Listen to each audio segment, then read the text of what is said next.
After 30 years of being on this earth, I finally beat Battletoads. With my custom-made Battletoads controller as well. And I probably developed incurable arthritis because of it. The original Battletoads could be...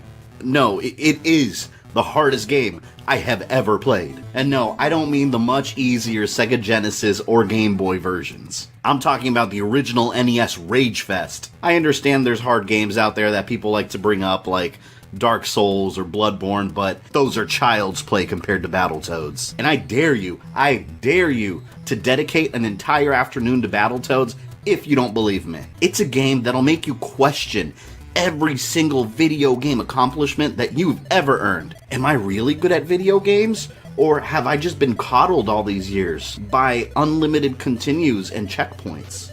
Battletoads is a torturous test of skill, patience, and constant repetition. So today, I'm going to take you on a journey and show you all the nightmare-inducing shenanigans that you'll face if you decide to dive into this insanity.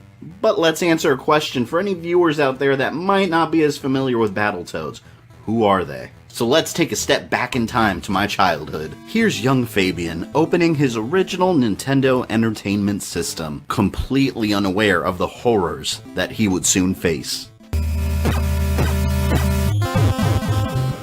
This moment was the origin of my nerdiness and passion for video games. I grew up playing some real classics like Castlevania, Punch-Out!, The Legend of Zelda, and like every kid my age, I was obsessed with Teenage Mutant Ninja Turtles. We had the cartoons, we had the toys, whatever merchandise you can think of, and even a live-action movie. So clearly the Turtles were immensely popular. And what happens when something gets popular? The copycats come along. This was an era of talking animals fighting bad guys. We had street sharks, samurai pizza cats, dino saucers, biker mice from Mars. The talking animal hero craze was everywhere. So, of course, frogs had to join the mix. More specifically, toads.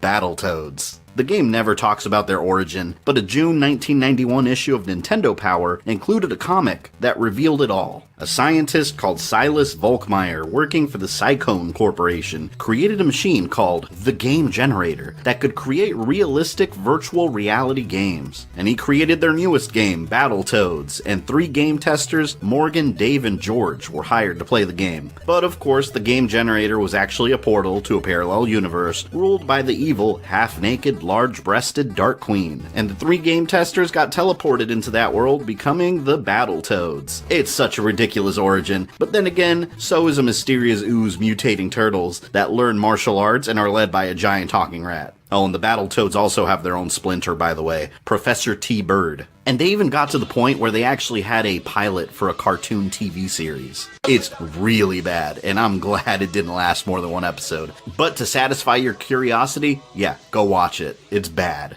Going back to the Ninja Turtles, they were named after historical Renaissance artists. That's pretty well thought out, but what do you call 3 mutated toads? Skin defects, of course. Rash, pimple, and zits. That's disgusting. I would have loved to witness that executive meeting when they're sitting in a boardroom trying to decide what to call these guys, and they're coming up with potential names like Tadpole, Hopper, Slippy Toad. And then that one guy is like, no, pimple, zits, and rash. And then everyone is just in this uproar applauding and celebrating these names. Morgan became Zits, the leader of the Battletoads. And you can easily identify which one he is, because he's the one that wears gloves and a belt. George became Pimple, the giant muscular brute of the team that prefers to solve problems by hitting things. And Dave became Rash, and he was one of my favorite characters to play as in all these games. I've mentioned this before, but to be considered a cool character back in the day, you had to fulfill at least one of these 2 criteria. You either had to wear a bandana, like Ryu, Richter, or Rambo, or sunglasses. So Rash easily fits the definition of cool. In fact, he's so cool, he made it into the Xbox One's Killer Instinct. Yeah! I'm crashing this party!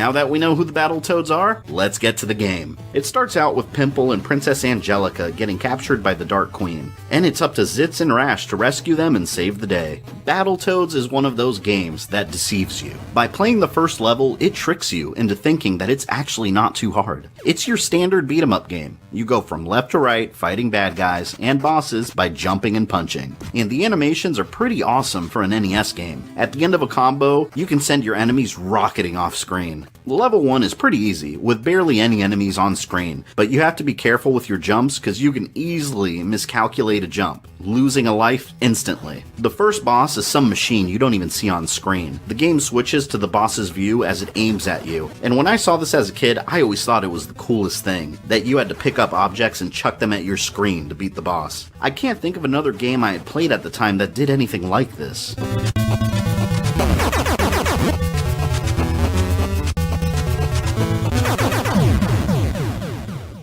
Level 2. This is where you start seeing the difficulty start hiking a little bit. At first, the tunnel going down is fairly easy, but then the cheap deaths start coming with these annoying ass electrical things, so it's pretty common to drop a couple of lives here. This next section is notorious for crushing the dreams of children. The Turbo Tunnel. I rarely passed it as a kid, and when I did, I was already almost out of continues. Yes, there are limited continues, and when you run out, back to the title screen. I understand you can use save states on emulators to cheat, but come on, if you're gonna play Battletoads, play it like it was intended to be played. Repetition and memorization.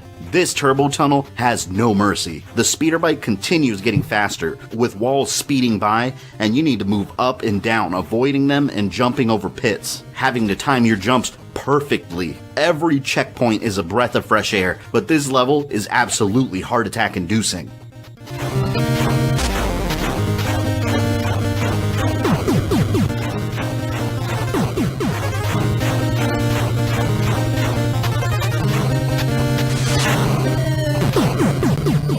But there is a trick that I'm going to share with you guys. It sounds completely ridiculous, but please hear me out. I promise you it works. You know that scene in Star Wars A New Hope when Luke is concentrating on the targeting computer so he can hit the weak spot on the Death Star, but he's all nervous and concentrating too hard? And then Obi-Wan's like, yo, just relax, you can do this. And then Luke's like, fuck that targeting computer, I got this. Then he gets in like this zen-like state of mind and he blows up the Death Star. You have to get in that mindset. You silence the world around you. Stop concentrating so hard and get into the rhythm. Up, down, up, down, up, down, up, down, up, down, up, down, up, down.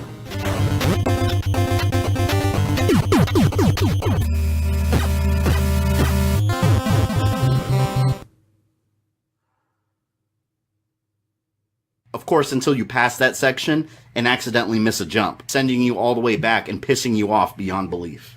But the Turbo Tunnel is only the beginning of this self-induced torture. If by some miracle you beat that, you have to deal with one of my most hated video game pet peeves. Ice levels with slippery floors, complete with pits all over the place, spikes, and snowmen placed in the most inconvenient places possible, while chucking snowballs at you. You're supposed to be this badass warrior toad, hence the name Battletoads. But a snowball, a clump of frozen water, can kill you. Then there's another section similar to the Turbo Tunnel, this time sending you on a surfboard, and it's nowhere near as difficult, but again, do not be fooled. It only gets worse from here. Level 6 is all 100% memorization and reaction time. You have to ride these snakes, but it's no smooth ride. There's spikes everywhere, again, and they change direction constantly, and it feels endless. Room after room gets more and more complicated. Volkmeyer's Inferno is another section similar to the Turbo Tunnel, but with the difficulty multiplied by 10. I might have had a ridiculous strategy for the Turbo Tunnel, but it worked. I have no strategy for this level at all.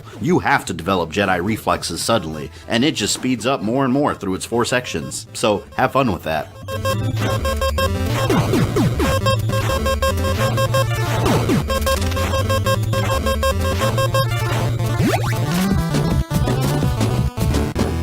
The next level is a maze-like level full of electrical robots. Nothing too bad here, but you do face another boss, the half-organic, half-machine Robo-Manus, that fires a gun at you and can one-hit kill you with a stomp.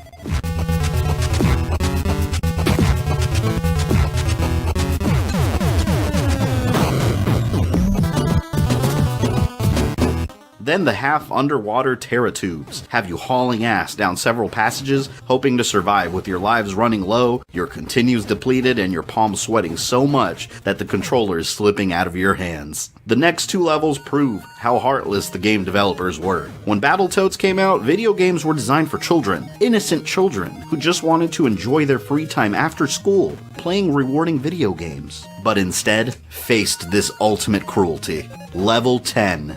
Level fucking 10 is a race against a rat. A literal race. You have to pull every gamer skill from within you to get to the bottom of the level to activate a bomb and kill the rat. But if the rat gets there before you, you die. But don't feel comfortable if you beat the first rat. You have to do this 2 more times. 2 more! And it gets faster. I don't think I've ever come so close to shutting off a game and jumping into moving traffic. And of course, another boss after dealing with all that bullshit. But level 10 was nothing compared to level 11, the unholiest level in video game history. You speed along a path while a colored ball zooms behind you. If it hits you, you die. The directions of your path change suddenly, and you have to hit and hold the direction the path is changing to exactly as you hit the corner. And if you're playing on a modern TV, there's going to be just enough lag to where you'll have to adjust your button presses, driving you into madness. If you successfully hit the right button perfectly, you get a little speed boost. If you fail, you slow down, all while this ball is careening at you at light speed, and it goes on forever, getting harder and harder, like everything in this damn game. This is the section that will break your willpower until there's nothing left inside of you. This is the section that made me ask myself, is it worth continuing? It's that feeling when you're so enraged with a game that you start angrily pacing back and forth, completely out of strategies and broken on the inside. But then something magical happens. You stop caring. You pick up the controller, and somehow you just succeed. And then as a final middle finger to the player, you have to fight the ball that was chasing you the entire time. And you better pray that you do not die, because if you do, guess what? You go back. My blood pressure is up now talking about this game, but we're almost done, so I'll continue. The final level. Surprisingly, it's not overly difficult, but it's pretty long. You have to climb a huge tower, fighting enemies along the way and trying not to get blown off. Once you reach the top, the Dark Queen. The reason you've been put through so much agony. At this point, I wanted nothing but blood, and I unleashed my anger on her. I was about 12 hours deep in this game, with repeated game overs and hands that wouldn't recover for days. This bitch was going down.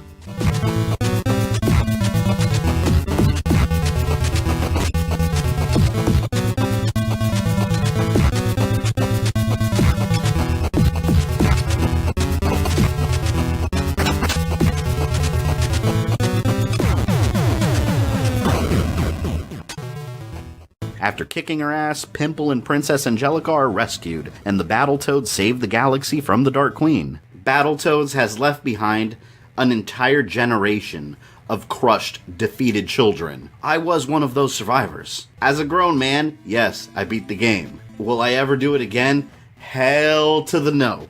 I will not even attempt it. I refuse to put myself through that torture again. And don't even attempt 2-player mode. It's literally not possible. You can hit each other, you share lives, and if one player gets game over because your friend sucks, congratulations, you both go back. In all seriousness though, Battletoads is an absolute classic. Even though it's ridiculously difficult, it has a special place in my retro heart. But I hope you guys enjoyed this nightmarish review. If you did, leave me a like and a comment down below with your thoughts. If you've had Battletoads experience, I would love to hear your stories down below. Remember to subscribe if you haven't already and follow me on Twitter. This is Fabian, I love you guys, and I'll see you next time.